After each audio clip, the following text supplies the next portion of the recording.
Have you ever felt lost?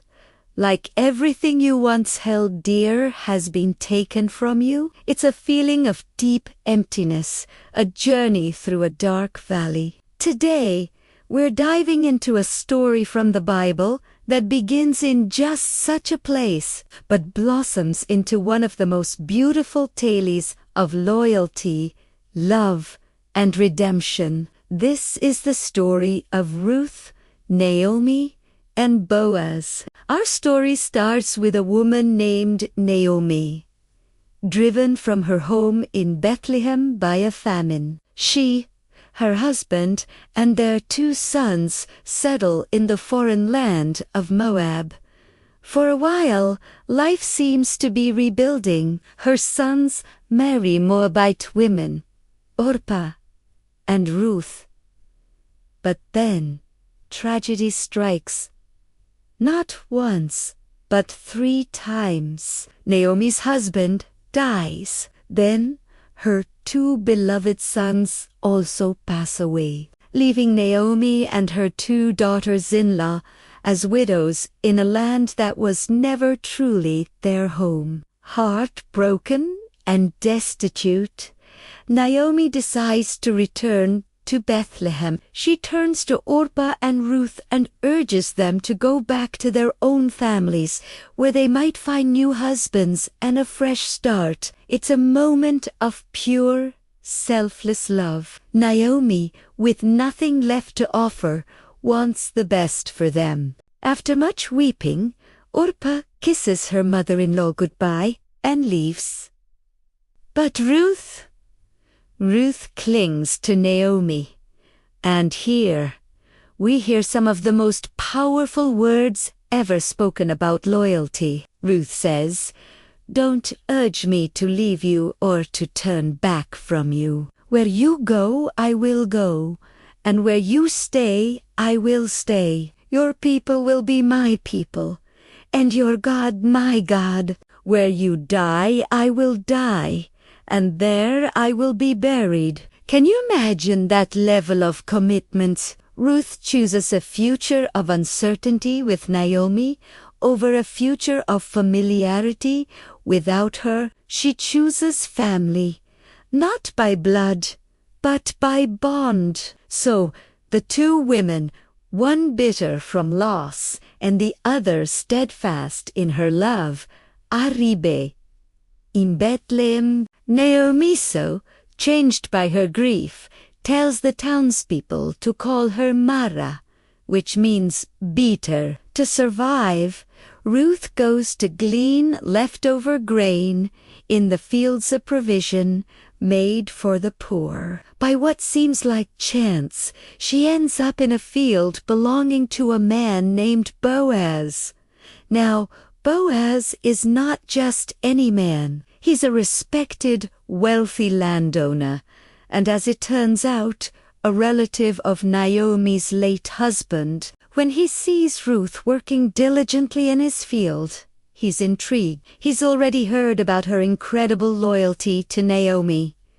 Boaz approaches her not with suspicion, but with incredible kindness. He tells her to glean only in his fields, ensures her safety, and even invites her to share a meal with his workers. He sees her character, her integrity, and her quiet strength. When Ruth returns to Naomi with an abundance of grain, Naomi is stunned. She asks where Ruth has been, and when she hears the name Boaz, a spark of hope is ignited in her heart for the first time in a decade. She realizes that Boaz is a kinsman redeemer, someone who, according to their customs, could redeem their family's land and fortunes, and marry Ruth to carry on the family name. Naomi, once bitter, now becomes a wise guide. She devises a plan, a bold and culturally significant one. She instructs Ruth to go to the threshing floor where Boaz will be sleeping after the harvest celebration. She is to uncover his feet and lie down. This act was a symbolic, humble way of asking for his protection and proposing marriage under the kinsman-redeemer law. Imagine the courage this took for Ruth. In the dead of night, she follows Naomi's instructions. When Boaz awakens, startled, he finds Ruth at his feet. She simply says, "I am your servant Ruth. Spread the corner of your garment over me, since you are a kinsman redeemer."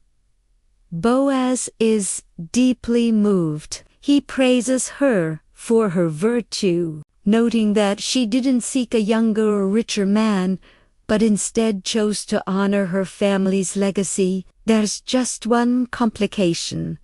There's another relative who has a closer claim. But Boaz, a man of integrity, doesn't cut corners. The next day, he goes to the town gate, the place of legal matters, and publicly settles the issue. The other relative declines.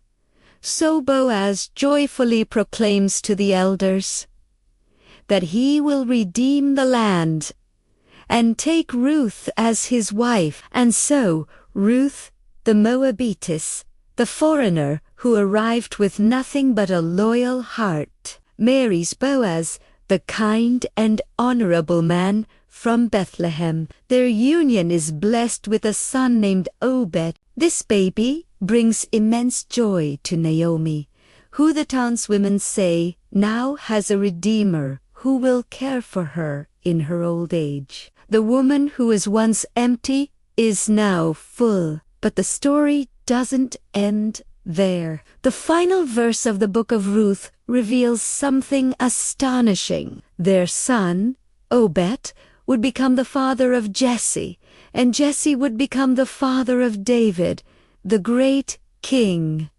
David. This means that Ruth, the outsider, the woman from Moab, became the great-grandmother of Israel's most legendary king, and a direct ancestor in the lineage of Jesus Christ. Ruth's story teaches us that acts of kindness, loyalty, and faith, no matter how small they seem, can ripple through generations. It shows us that even in our darkest moments of loss and bitterness, hope can be reborn. It's a beautiful reminder that we are all part of a much bigger story, woven together by a love that redeems, restores, and gives us a place to belong. Thank you so much for joining me for this incredible story today. If it touched your heart, please give this video a thumbs up and subscribe for more content just like this.